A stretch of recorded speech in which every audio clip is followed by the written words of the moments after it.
Hello everyone, welcome to Sarvodaya classes. Sarvodaya classes में आप सभी का स्वागत है। जैसा कि अब तक आप सभी लोगों को मालूम चल चुका होगा कि भारतीय प्रधानमंत्री श्री नरेंद्र मोदी जी रूस की आधिकारिक यात्रा पे हैं, यानी कि 2 दिन के लिए ये रूस की यात्रा पर गए हुए हैं।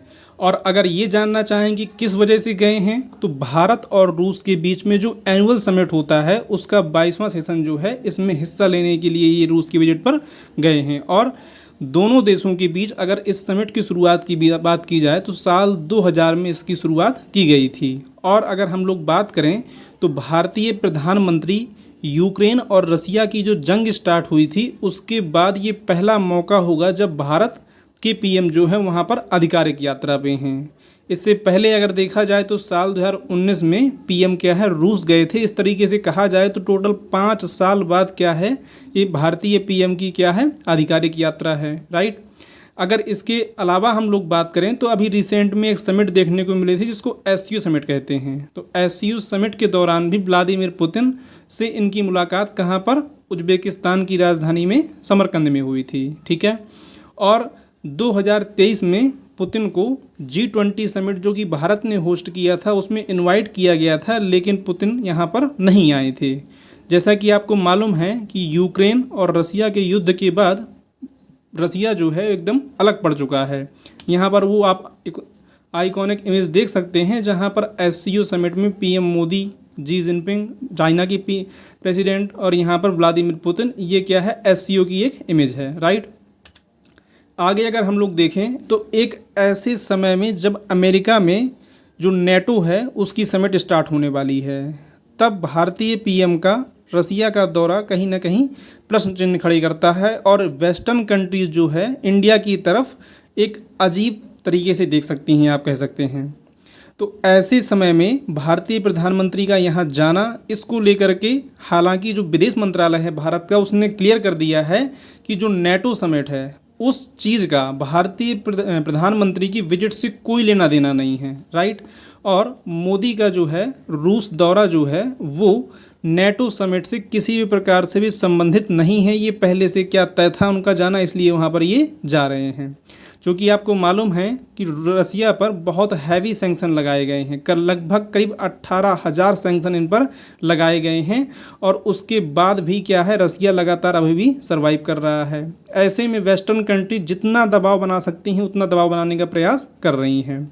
और भारत रूस के मामले में हमेशा से अपना स्टैंड न्यूट्रल रखता आया है, यानी कि हमेशा भारत ने इस चीज़ को पक्ष कहा है कि this is not the era of war, यानी कि ये युद्ध का समय नहीं है। जब जब भारत से अपील की गई है, भले ही वो यूक्रेन के द्वारा की गई हो या किसी और कंट्री के द्वारा की गई हो, कि जो युद्ध चल रहा है उसको रुकवाया जाए, तो इस चीज़ को लेकर के भारत ने ही हमेशा एक न्यूट्रल स्टांस रखने का प्रयास किया है। इसके बावजूद भी एक ऐसे समय में जब रसिया एकदम अलग पड़ चुका है, भारतीय प्रधानमंत्री का दौरा पश्चिमी देशों के लिए कहीं ना कहीं एक गुस्से के तौर पर देखा जा रहा है, राइट।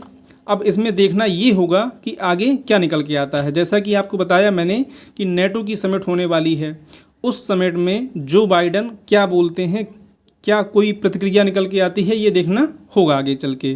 खैर फिलहाल अगर हम यूएस इलेक्शंस की बात करें तो डोनाल्ड ट्रंप और जो बाइडन के बीच जो हाल ही में प्रेसिडेंशियल डिबेट देखी गई, वहाँ जिस तरीके से जो बाइडन ने अपना पक्ष रखा है उस चीज़ को लेकर के कहीं ना कहीं जो डेमोक्रेट्स हैं, यानी कि जो बाइडन की पार्टी के ही सपोर्टर्स हैं, वो भी इस बात पर अब प्रश्न चिन्ह खड़ी कर रहे हैं कि क्या वाकई में जो बाइडन उस चुनाव में फाइट करने के काबिल बचे हैं या नहीं बचे हैं, कि उम्र इनकी जो है आगे आ रही है।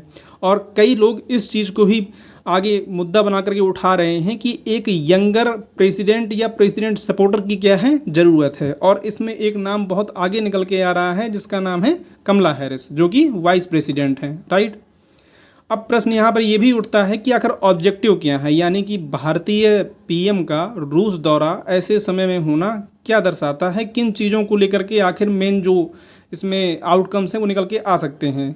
तो देखिए सबसे मेन मुद्दा भारत और रसिया के बीच में ये है ट्रेड डेफिसिट का। आपको मालूम होगा कि जब से यूक्रेन और रसिया की जंग स्टार्ट हुई है उसी टाइम से भारत और रसिया के बीच जो ऑयल इंपोर्ट है वो बहुत ज़्यादा बढ़ गया था। यानी भारत ने विशेष तौर पर कहा जाए तो रूस से बहुत डिस्काउंट मिलने के बाद जो है बहुत रसियन ऑयल परचेज किया था। उसके बाद क्या है कि ट्रेड डेफिसिट देखने को मिल रहा है बहुत बड़े स्तर पर। यहाँ पर आप देख सकते हैं कि फाइनेंशियल ईयर 2023-24 में दोनों देशों में 54 लाख करोड़ रुपए का व्यापार हुआ है। लेकिन अगर इसमें हम देखें तो भारत ने केवल एक्सपोर्ट किया है 3.3 लाख करोड़ का, और बाकी इंपोर्ट हुआ है, और मेनली रसियन ऑयल जो है इंपोर्ट हुआ है, राइट।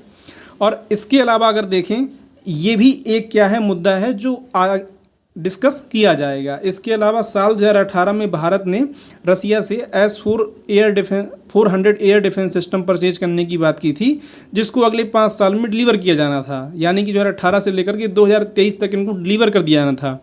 लेकिन रसिया यूक्रेन जंग की वजह से अभी तक केवल 3 ही एयर डिफेंस सिस्टम भारत को दे पाया है, और 2 अभी भी आना बाकी है। तो इसको लेकर के भी बात होना संभव है। और इसके अलावा और जो मुद्दे होने वाले हैं उनमें से एक मुद्दा ये भी होने वाला है कि भारत ने हाल ही में ईरान का जो चाबहार पोर्ट है उसको 10 साल के लिए लीज पर ले लिया है। तो भारत और रूस कहीं ना कहीं वेस्टर्न कंट्री के द्वारा जो लगाए गए सैंक्शन हैं और जो ट्रेड रूट है उसको रोकने के बाद भारत प्रयास करेगा कि ईरान के चाबहार पोर्ट से होते हुए एक नए ट्रेड रूट की शुरुआत की जाए, ताकि रूस पर जो सैंक्शन लगे हुए हैं वो भी हावी ना हो और भारत को भी इससे नुकसान ना उठाना पड़े। तो यहाँ पर अगर बात करें हम लोग, तो जैसे भारत तक ऑयल पहुँचाना है या कोई और भी शिपमेंट पहुँचाना है, तो उसको पहुँचाने के लिए अगर ट्रेड रूट देखा जाए यहाँ पर, तो लैंड के ज़रिए, तो इस सेंट्रल एशिया होते हुए ईरान, अफ़गानिस्तान, आर्मेनिया, अजरबैजान, रूस, मध्य एशिया होते हुए यूरोप के साथ सीधे व्यापार कर सकता है, राइट। तो इस विषय पर भी क्या है यहाँ पर बात की जानी है। अगर आगे देखा जाए तो अभी हाल ही में क्या है, यहाँ पर हंगरी के पीएम विक्टर ऑर्बन की भी क्या है विजिट हुई थी, कहाँ पर, रूस में। यानी कि रूस के प्रेसिडेंट जो हैं व्लादिमीर पुतिन, इनसे विक्टर ऑर्बन मिले, जो कि क्या है एक हंगरी के पीएम हैं, और हंगरी क्या है एक नेटो कंट्री है। तो कहीं ना कहीं ये चीज़ यह भी दर्शाती है कि एक नेटो कंट्री खुद जो इस कवायद में लगा हुआ है। कहने का मतलब ये है कि विक्टर ऑर्बन जो हैं वो, उनका प्रयास ये है कि हम पीस डील करवा दें। इसके पहले उन्होंने यूक्रेन को विजिट किया, व्लादिमीर जेलेंस्की से मिले, और उसके बाद जो है इन्होंने विजिट किया रूस को, और उसके बाद इनका मानना ये है कि मतलब पीस डील ये करवाना चाहते हैं यूक्रेन और रसिया के बीच में। इस वजह से क्या है ये इस दौरे पर हैं। जबकि अगर वेस्टर्न कंट्री देखें तो आपको मालूम होगा कि वो लार्ज स्केल पर एम्यूनेशन यूक्रेन को सप्लाई कर रही है और वार जारी रखने के लिए भी देख रही है, राइट। और यूरोपियन नेता का यानी कि विक्टर ऑर्बन का ऐसे समय में रूस दौरा ये दर्शाता है कि नेटो का एक कंट्री ऐसा जो उस पर क्या कर रहा है, विश्वासघात के तौर पर इस चीज़ को देखा जा रहा है, राइट। इसके अलावा अगर हम लोग बात करें तो एक और इम्पॉर्टेंट चीज़ हो, भारतीय पीएम और रसियन प्रेसिडेंट जो है इसको लेकर के डिस्कस करने वाले हैं।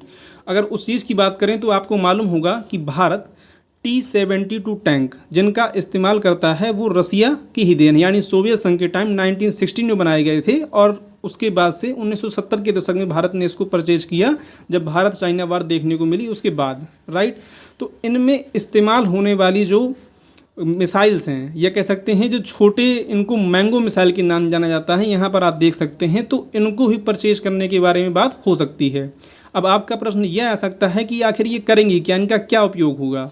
तो जो हमारे यहाँ पर T-90, T-72 टैंक हैं जिनका इस्तेमाल किया जाता है, ये जो मैंगो मिसाइल हैं ये 2 किलोमीटर तक के टारगेट को भेज सकती हैं, और 250 से लेकर के 550 या 520 mm तक की स्टील को ये फाड़ सकती हैं। कहने का मतलब है उसको हिट कर सकती हैं और हैवी इम्पैक्ट पहुंचा सकती हैं। जो टैंक की ऊपरी सतह होती है उससे अंदर घुसने में भी ये सक्षम है, यानी कि यहाँ पर जो है अगर ये मिसाइल मार दी जाती है तो ये इसको फाड़ करके इस पूरे टैंक को डिस्ट्रॉय कर सकती है। तो इनको मैंगो मिसाइल कहा गया है, तो इनके परचेज की भी बात हो सकती है। अगर इसके ऑफिशियल नेम की बात करें आप तो 3VB M17 मैंगो सेल्स इनको कहा जाता है। तो ये भी क्या है एक इम्पॉर्टेंट टॉपिक है जो भारतीय पीएम और रशियन प्रेसिडेंट के बीच इसको डिस्कस किया जा सकता है। ये सारी चीज़ें हैं जिसको लेकर के ये चर्चा में हैं। अब देखना ये होगा कि क्या वहाँ से आउटकम निकल के आते हैं और कौन कौन से एग्रीमेंट जो हैं वहाँ पर साइन होने वाले हैं। अगर कोई अपडेट होकर आती है इसमें तो मैं आपके लिए एक नया वीडियो लेकर के आ जाऊँगा। वीडियो पसंद आया हो तो प्लीज़ चैनल को सब्सक्राइब कर लीजिएगा और वीडियो को भी लाइक कर दीजिएगा। Thank you for watching.